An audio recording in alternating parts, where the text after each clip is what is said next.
Hello viewers, Salam Alaikum. This is AAU Impact Stories celebrating academic mentors. My name is Ransford Bequin, the usual host. This episode, we are still at the University of Khartoum, where we have identified a female academic mentor. You can follow this discussion on our social media platforms at AAU_67, that is our Twitter handle, and also you should look for the Association of African Universities on Facebook and on YouTube. Also, check us out on the AAU TV platform. Before I introduce the guest for today, let's have a very short break. The University of Khartoum is the oldest university in Sudan. It has a lot of faculties, and this includes the Science Faculty. The Science Faculty has a lot of facilities, and among them is the Microbial Culture Collection Unit, MCCU. The MCCU has two sub-units, namely the Molecular Biology and the Microbiology units. The Microbiology unit consists of the Culture Room and the Microbiology Lab. The Microbiology Lab is well equipped with state-of-the-art facilities to conduct analysis on bacteria and other microbes. The bacteria are then sent to the Culture Room for incubation based on two temperatures, that is, the cold and the room temperature. There is also a freeze dryer that converts bacteria into powdery forms to be stored over time. The Molecular Biology unit is where DNAs are extracted using equipment such as microwaves. Other facilities of the unit include a sterilization room, where all equipment used in the unit are sterilized. It is also where the microbes used in the various experiments are killed. A cold room, where samples such as DNA and media are kept, as well as a meeting room where seminars and experiments are done. Welcome back, viewers, to AAU Impact Stories, where we are celebrating academic mentors. Before the break, I have said that we have identified a female icon at the University of Khartoum, and it is my pleasure to introduce Professor Siyadat Tiyani Mohamed Yassim. Professor, welcome. You are welcome. How are you? Fine, thank you. Professor, you look very strong. What is the secret?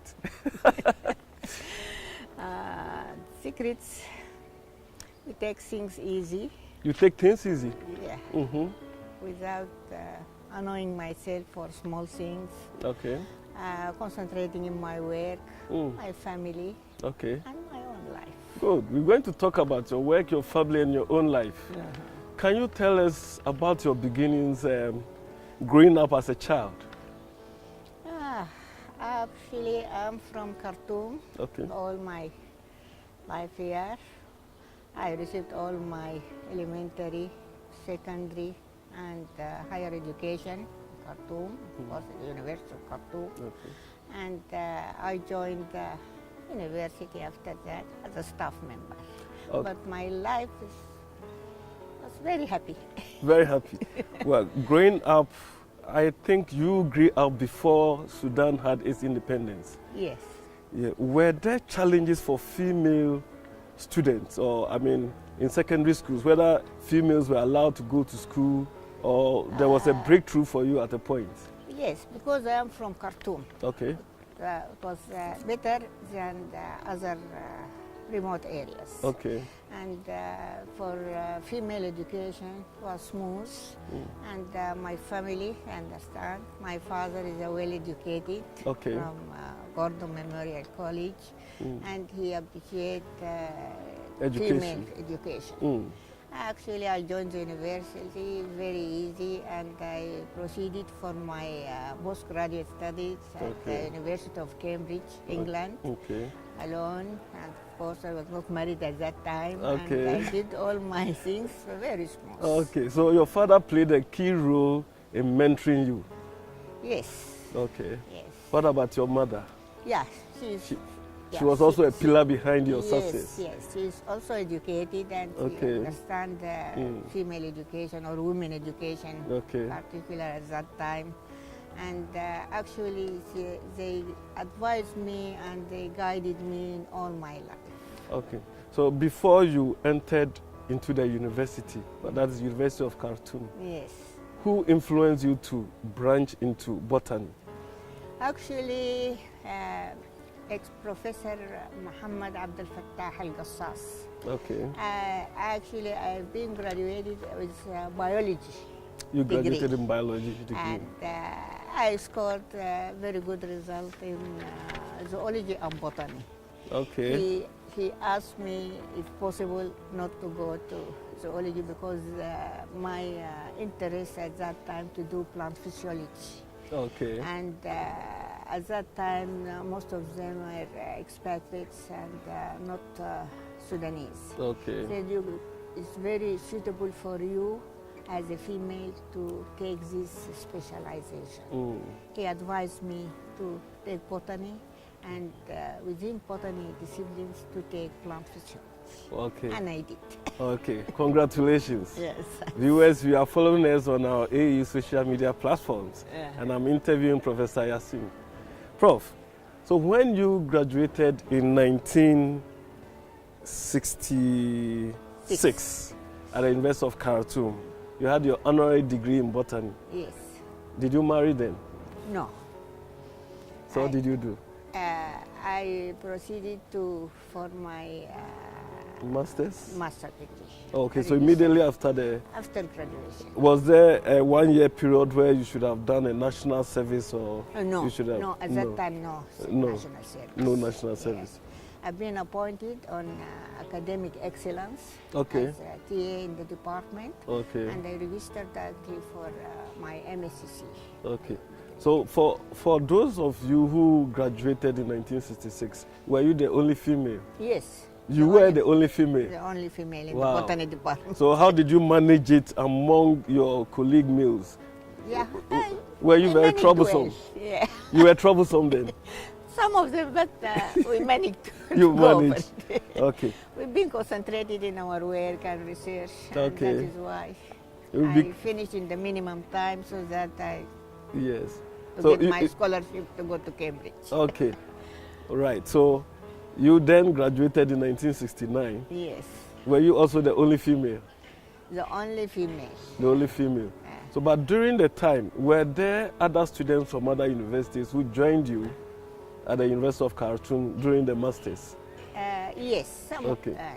But they were all males. Yeah, all males. Was botany not attractive? Not in that sense. Mm. Most people now they don't understand exactly what botany means. Okay. And they know about agriculture, they know about forestry, but not botany as a subject. Botany actually is the mother or the father of agriculture, forestry, and all things dealing with plants. Okay. I've been wondering, when you were choosing botany after the first degree, I thought maybe other professions like law or like economics, like, you know, business, accounting would have attracted you to shift the focus. But you concentrated on botany. On botany. Actually, I like biology. You like biology? Biology. Okay. So when you graduated with your master's, did you get a scholarship to do your PhD? Yes, got it from the British Council. You had it from the British Council? Yeah, So you did your PhD where? at Cambridge University. In London? In London. That is prestigious university. Yes. So when you entered Cambridge, was there any cultural shock for you? Because you have stayed all your life here in Khartoum and you've gone to a different environment. Yes, but I joined Newnham College. Okay. And of course it's for women, one of the women colleges. It's one for the women college. Yes. So you were That not the time. only woman then? Yeah. Okay. The hundreds of them. The hundreds of them. Yes. And you made some new friends? Yes. Okay. Do you remember some of your friends there? Yes. I know one from Australia, Elizabeth. Okay. And, one from India, Sudishna Chakravarti. One from France. Okay. And most of them, because we live together in a hostel. Okay. About 13 nationalities in one house. Wow. Wow. That is a great network. Yes. Why did you not stay in London after your PhD? Actually, this is for family reasons. My father was very sick at some time when I finished my PhD, and considered one of the oldest daughter for. That is why I have to come and to see my mother and father. Okay. Actually, I had a very good chance to stay there. You had a very good chance. Yes. UK or maybe. But I prefer to come back to see my parents. You are a patriot. Yeah. Okay. So you came back. What did you do? Did you get employment or? Directly. Directly. Where? The moment I returned from Cambridge, I've been appointed here. Oh. Really? Really? When was that? 1972? 1972. You got appointed immediately you came to. So university had Same week. Same week? Yes. Maybe you laid a very good foundation before you left. Yeah. That is good to know. Okay, so you came back and you got appointed at the Department of Botany? Botany. As what? At that time, the position for a PhD holder is a lecturer. It is equivalent to assistant professor. Okay, so you became an assistant professor? Yes. Yeah. Were you doing only laboratory work or you were also teaching? I teach. I taught all classes from the first year till the BSc honors. This year's okay. students. That is when you were playing a role for an assistant? Actually, at that time, I was the only plant physiologist in the department. Wow. I used to teach all the classes, plant physiology. I guess you were the only female? Yes. And she was the only female. And she has stayed on till now, till date. She is still at the Department of Botany. Yes. As a professor and as a dean? No. As a professor? As a professor. As a professor. Yes. Viewers, let's take a very short break, and when we come back, we shall talk about Professor Yassim's role here at the Department of Botany, University of Khartoum. Stay tuned in. Welcome to the University of Khartoum, which was set up in 1902 in Khartoum, Sudan. The university has a lot of antique buildings, and among them is the University of Khartoum Library, which is one of the oldest buildings of the university. It was set up in the early 20th century. The library has benefited from some donations, and these include the Turkish and the Japanese corners. The Turkish corner was refurbished by the Turkish Cooperation Agency, and the Japanese corner was also refurbished by the Japanese International Cooperation Agency. The main entrance of the library has two big halls, the Western Hall and the Eastern Hall. These great halls house historic collections of the university. The university library facilities include an antique conference room that is a popular destination for numerous conferences and public lectures. The library is also a repository of ancient manuscripts, photos, newspapers, and very old maps of regions, countries, and Africa. A majority of the manuscripts are in Arabic. Among the artifacts in the library are a 900-year-old Holy Quran, a 20 volumes description of Egypt by Napoleon Bonaparte and a group of French scholars. There is the Sudan Almanac, which is over 100 years old, as well as a Holy Quran, which was donated by the President of the Sudanese Senate in the 1950s. University of Khartoum Library is a must visit to the first-time visitor, as well as researchers and other academics who visit Sudan. Welcome back, viewers. We are interviewing Professor Yassim, who is a professor at the Department of Botany, University of Khartoum. Before we went on a break, she had told us about her humble beginnings and about her schooling days here at the University of Khartoum and then later at the University of Cambridge. And now we're going to focus on her work here at the University of Khartoum. Professor, you have taught for 46, 47 years? Yes. Wow. 47 years? Yes, but since 2010, I left the junior classes for the young staff member in plant physiology. Now I teach fifth-year students only and postgraduate students for MSc courses. Do you know the number of people you have mentored, you have actually trained in terms of, you know, BSc, Masters, particularly the Masters and PhD? Yes. For master students, I supervise in collaboration with some of staff members from other universities, about 60 MSc students. You have supervised 60 MSc students? Yeah, with, sometimes with co-supervisors from other institutes. And for PhD students, I supervise about 30. Some of them now, they are holding positions in the department, in the University of Khartoum, and in other research centers and institutions.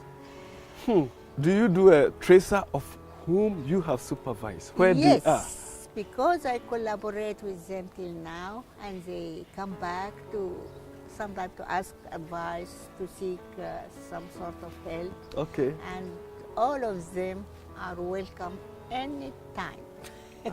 So that is wonderful. So you know where your students are. Are some professors? Yes, some of them professors. In the department, one of my PhD students, Professor Sakina Yaj, Okay. is working here in the department with us. That is a triple effect. Dr. Ikram Madani is one of my PhD students. I co-supervised Professor Adil Ali Hussein in the Forestry Research Center at Soba. I supervised Professor Saida Mahjoub and Professor Yahya Hamid Ali, two professors there. Wow. And Professor Mawahib Al-Amin Mohamed at the Milan University. He was ex-Dean Faculty of Science there. Oh. I know all of my students. You know all of them, and they have progressed. Yeah, and they have also trained. I help them to progress. Prof, have you ever had a national award? Yes. Actually, I received from the University of Khartoum for one for scientific research and publications, one for continuous service. Okay. After I've got my PhD. Oh, okay. And one for guiding and training staff for University of Khartoum, and actually for Ministry of Higher Education and Scientific Research. Okay. Most of them I used to give public lectures. They actually evaluated all these things and got about 3, one from the Ministry of Higher Education and 2 from the University of Khartoum. Okay. And I realized that your research was focused on plant medicine. Yes. Can we talk a little bit about plant medicine? Yes. Okay. Of course. So, what is the role of plant medicine in leading to the healthcare and health delivery services in Khartoum?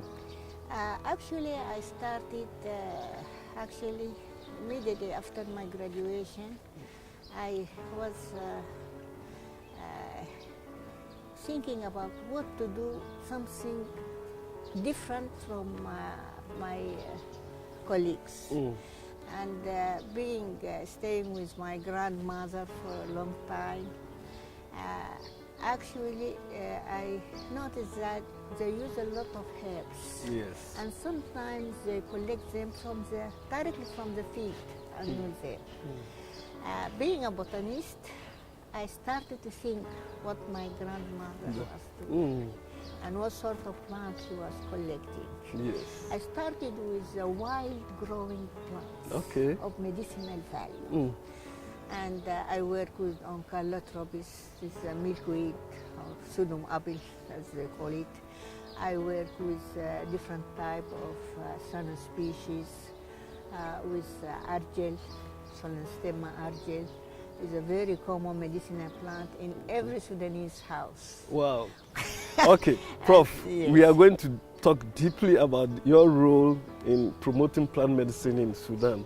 Yes. But viewers, just stay tuned in. We're going for a very short break, and when we come back, we talk with Prof. Yassim on the role that she's been playing in promoting plant medicine in Sudan.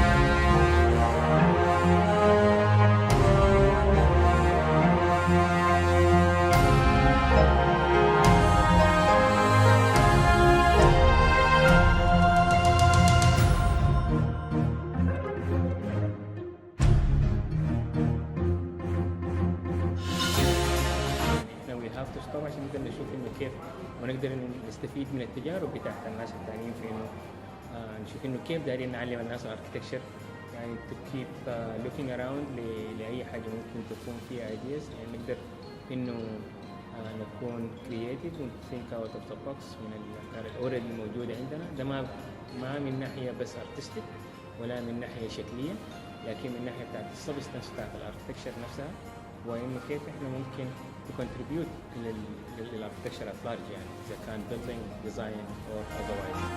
بالنسبة لدور المعماري في الحياة من غير معماري أنا ما بعتقد إنه كان في حتكون حياة ما كان حتكون في ايكونز جميلة في كل البلدان سواء كانت دبي سواء كانت نيويورك إلى غير ذلك من البلدان اللي فيها ايكونز معمارية كبيرة. كنا مصبحين في تسليم كان الموضوع صعب شديد ومرهق يعني تصبيح في تصبيح في تصبيح في النهاية بيكون في النتيجة مثمرة يعني تصبيح لكن هي بتجيب نتائج حلوة تنبسط أهم شيء استمتاع أي في أغلب الأوقات في أغلب الأوقات هي ما بتكمل المشكلة يعني هي حاجة مهما اشتغلت فيها ما خلصت للنهاية يعني ممكن تقول إنه خلاص أشتغل وأخلص وخلاص يعني أخلصها وأخلصها وأعمل بعد ذاك حاجة دي إنه هي ما حتخلص. معمار لما انت سألني معمار بالنسبة لي شنو؟ زي ما قلت قبل كده انه دي اكبر حاجة حتعدي حياتي الكبيرة والمهمة حتعطي في حياتي لانه في معمار لقيت طريقة انه انا اعبر عن الرواية لقيت طريقة انه انا اوصل مفاهيمي والحياة اللي ترسخت جواي بمجهود سواء كان بتاع الشغل سواء كان بتاع موديل ميكينج سواء كان بأي طريقة انه انا اقدر اظهر الحاجة دي انه بالنسبة لي انا بعتقد انه المعمار اسلوب حياة.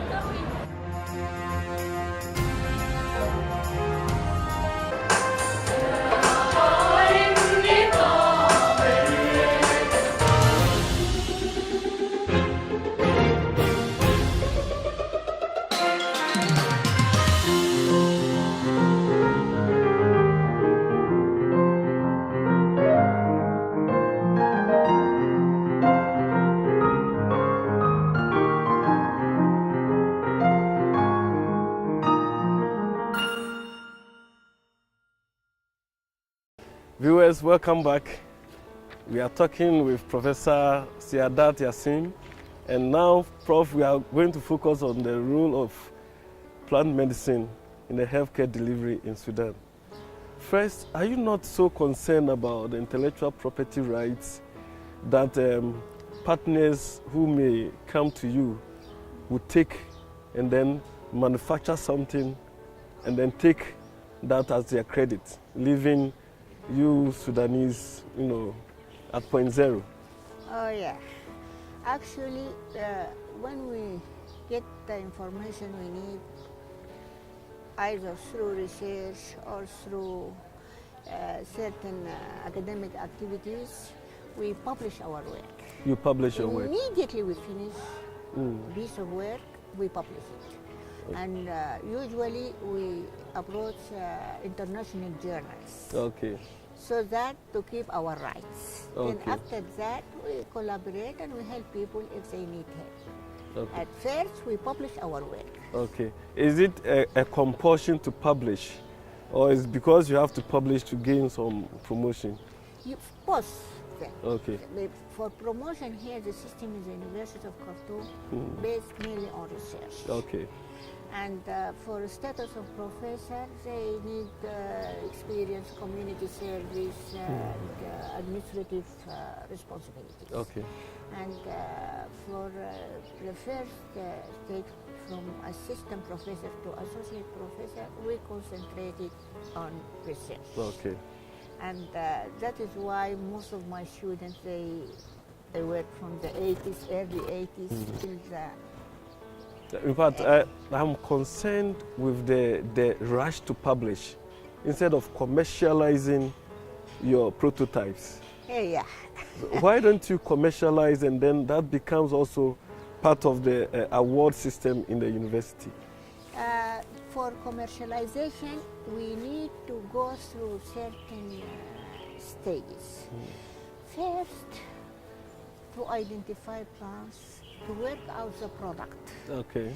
After working out the product, this stage, before it, one should work out all things related with the product.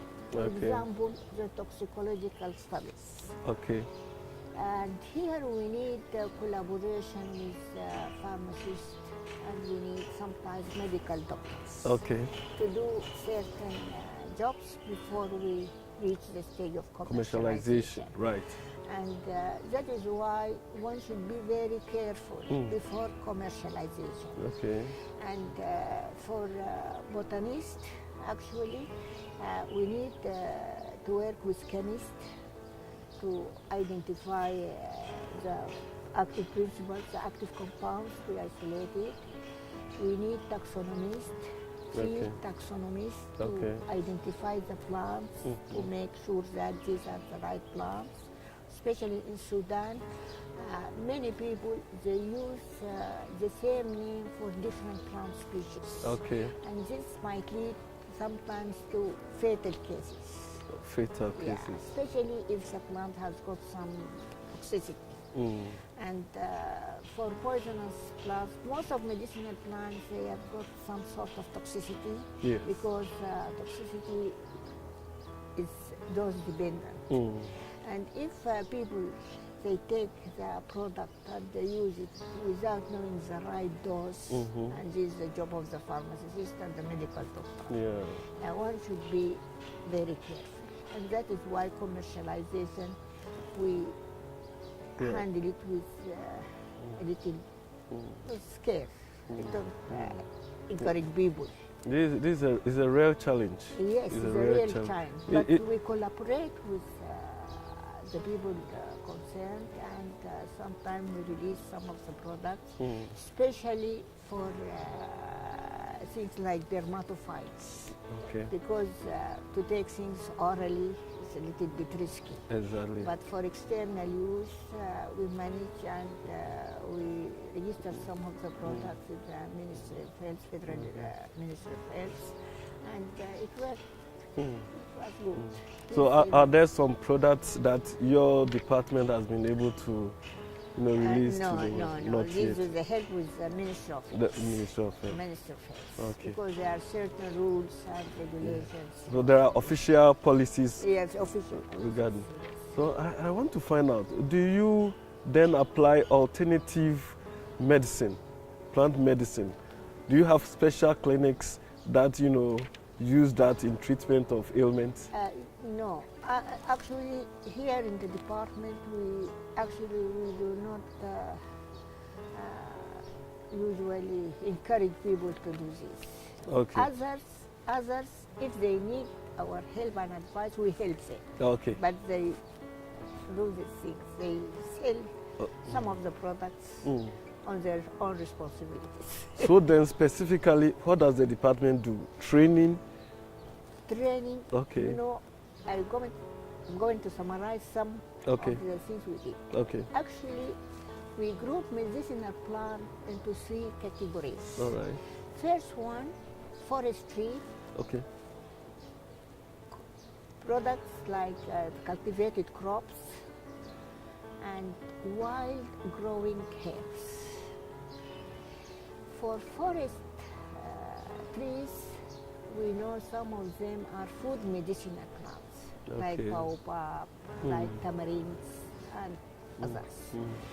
And these food medicinal plants, they are not a problem for us. And they are well known in Sudan. The problem with cultivated crops have no problem because agriculturists, they handle them very carefully, and we know, although genetical improvement created some problems for us. And for the wild growing plant, I made a great effort to collect and to identify the most commonly used herbs in Sudan, in different parts of Sudan, before the separation of southern Sudan. And we collected about 850 plant species fully identified.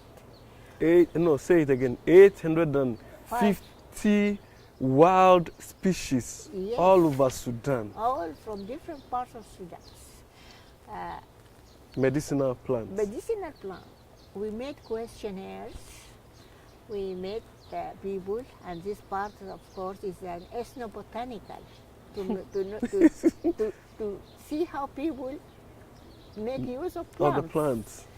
And of course, we identified the medicinal ones. We collected them, and we made updating for the names, the botanical names, because the names are changing all the time. Yes. The name, the families, the name of the species, and the genera. And we collected samples from different localities if the plant is widespread in Sudan to see the differences. Of course, there are many geographical differences. We want to see if there are any differences in the chemical constitution of the plants collected from the different parts. For example, we get balanitis from Damascene, from southern Blue Nile area, from Kordofan, from Darfur, from Gadarif, and then we compare these different, and we call them ecotypes. Ecotypes, and we see the best one. Then we use biotechnological means to improve them. And I joined reforestation programs with the Forestry Research Center and the National Forestry Corporation. And we managed to help the farmers there to replant with good quality trees. Good. This is one of the efforts. And I did, and I'm really proud of doing this for Acacia Senegal, the gum Arabic tree. Oh, really? Yeah. I've got some of my students, Dr. Saida Khalil, now he is in charge of the reforestation programs with the World Park, especially for Acacia Senegal, subspecies Senegal. Which I think is something good for Sudan. Very good. Very good for Sudan. It reminds me, so do you collaborate with other universities in Sudan? Yes. In what ways? For example, for gum Arabic tree, I collaborate with University of Kordofan at Kordofan. Okay. I trained some of the staff members there. And they are doing the work for us. 3 of my PhD students from the University of Kordofan, especially for the gum Arabic way. Wow. Wow. This is something very special. It is. Yes. It is. Yes. It is. And from University of Al-Fashir, Red Sea University. Yes. Got now Dr. Nahid Abdurrahim Osman. He's a marine biologist. We are working on some red algae on the Red Sea coast. I was just going to ask whether you only do land plants and not sea plants. Now you have just mentioned it. Okay. Yeah.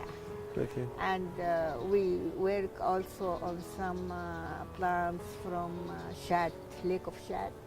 Lake Shad. Okay. Lake Shad. Okay. And we may have to go to your laboratory. Yes. We definitely will have to go to your laboratory to see what work you do there. Yes. Okay. You are welcome. Okay. But what about external partners? Do you have, universities from outside Sudan collaborating with you? Yes, actually through NABRICA. You know NABRICA, National Product Research for East and Central Africa. Okay. With Addis Ababa University.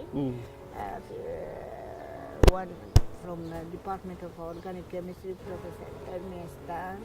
We try to work with him for certain things. And also from Egypt, work on Solanistem Argil. And of course, Europe, I used to work in collaboration with many of the people in the British universities. At Edinburgh, at University at Ashford, University of Kent, and University of London, Cambridge University. Oh, that's a lot. Sheffield, Leicester University. I collaborate. You have a wide network. A wide network. Viewers, Professor Yassim is a person worth mentioning to the whole world. She's done so much for Africa, but for now, she's focusing on her country, Khartoum. AAU TV, we are promoting Professor Siyadat Yassim. Let's go for a short break, and when we come back, we shall talk about her social life. The University of Khartoum is the oldest university in Sudan. It has a lot of faculties, and this includes the science faculty. The science faculty has a lot of facilities, and among them is the Microbial Culture Collection Unit, MCCU. The MCCU has two sub-units, namely the Molecular Biology and the Microbiology units. The Microbiology unit consists of the culture room and the Microbiology lab. The Microbiology lab is well equipped with state-of-the-art facilities to conduct analysis on bacteria and other microbes. The bacteria are then sent to the culture room for incubation based on two temperatures, that is, the cold and the room temperature. There is also a freeze dryer that converts bacteria into powdery forms to be stored over time. The Molecular Biology unit is where DNAs are extracted using equipment such as microwaves. Other facilities of the unit include a sterilization room, where all equipment used in the unit are sterilized. It is also where the microbes used in the various experiments are killed. A cold room, where samples such as DNA and media are kept, as well as a meeting room where seminars and experiments are done. Viewers, welcome back. We've been interviewing Professor Siyadat Tiyani Mohamed Yassim, who is a professor here at the University of Khartoum Department of Botany. Professor, we have talked so much about your work, we've talked so much about your life. Now, let's talk about your social life. When did you get married? I married in July 1977. July 9, that is when after... That's after your 5 years after your PhD. After PhD, yes. Okay. where was your husband not scared of somebody who has had a PhD before marrying? Yeah, he's actually one of my colleagues in the department. Okay. And he's a biochemist. Okay, so he knew you more. Yes. Okay. Yes. So how many children do you have? Only one son. Professor, I didn't hear you. Only one son. You have only one son. Yes. You are not African. You are not. Definitely you are not an African. Oh, good. Yeah, one son. He is an architect. He's an architect. Yes. Oh. And now about 39 years old. Okay. Married. Okay. With 3 sons. Oh, okay. So, well, that reminds me. A professor always publishes.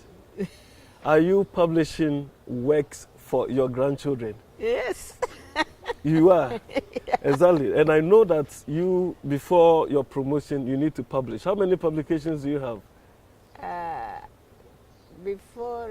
Scientists don't publish much. Yes. Actually, I published about 72 research papers.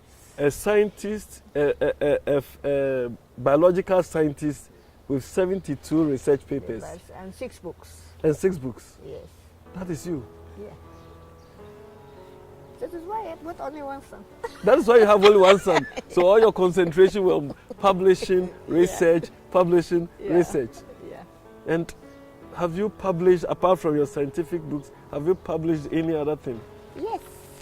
Actually, I've been asked to write something. For example, they asked me about the past, present, and future of the Faculty of Science. Okay. For Suna agency, and I made it in the 2017. Okay. Last year. Last 2 years. Okay. And actually now Dr. Marmar, the dean of our faculty, she's been asking me some information about the past of this faculty. Oh, you have the institutional memory of the faculty. Yes. Of course. Because I've been working all the time. 47 years. Yes. Then I worked, I gave for newspaper something about dangerous medicinal plants. This is what we call poisonous plants. Poisonous plants. Although they have medicinal value, but people should be very careful about them. I wrote about the women education. You wrote about women education too? Women education in Sudan. And because I was from the pioneers to pioneer women in education, and how to handle scientific research, and not to fear from going to the field to collect by yourself or with your students.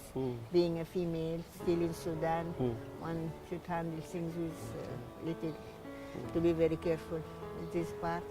And I try to give them some information and what the benefits one can get by being independent of the male staff. One can do something. Of course. Yes. Because you broke through in a male-dominated environment. By going to study abroad, also something.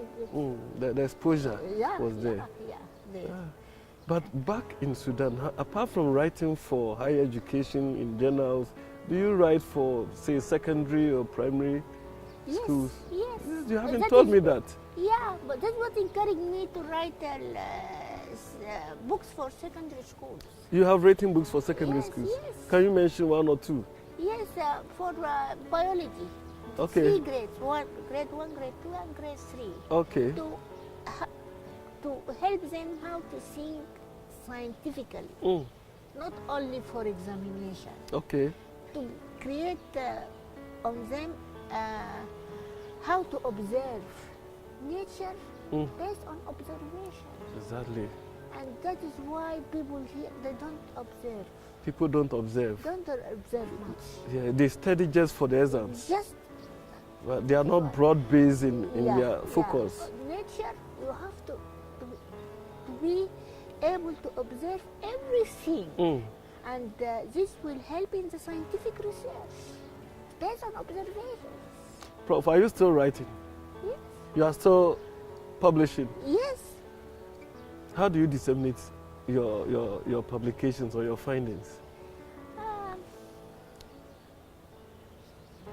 Is it by conferences or through newspapers, seminars?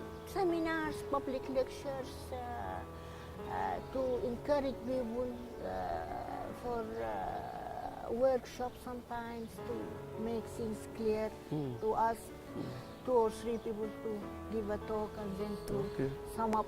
Okay. Do you appear on TV? Yes. Okay. Sometimes. Okay. And Radio Omdurman, I gave radio. a series, original about Prof, this is a very good conversation, and there is a saying that good conversations never end. But we want to end and go to your laboratory to see what you have also done there. Yes. Okay. But before we wrap up finally, say your final words to our viewers, words of encouragement. Oh, yes. First, I would like to thank you very much for giving me this chance to give something about what I've been doing for more than 50 years. Yes. This considered one of the oldest institutions for higher education in Sudan. And I would like to say that to forget about the gender, male or female, and to be very confident in yourself, and to lead research, to lead any sort of scientific work for society improvement or any sort of things without fearing being a female or even an old woman like me. Not to stop thinking. I feel the last moment of my life I try to hold my pen and to write, to hold and to talk and to give lectures and to do everything. So you have no leisure? Yes. Okay. I have to take. Okay. Viewers, this is yet the end of another episode of Celebrating Academic Mentors.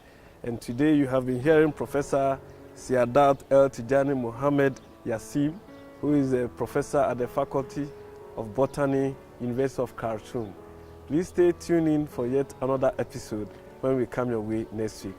Take care.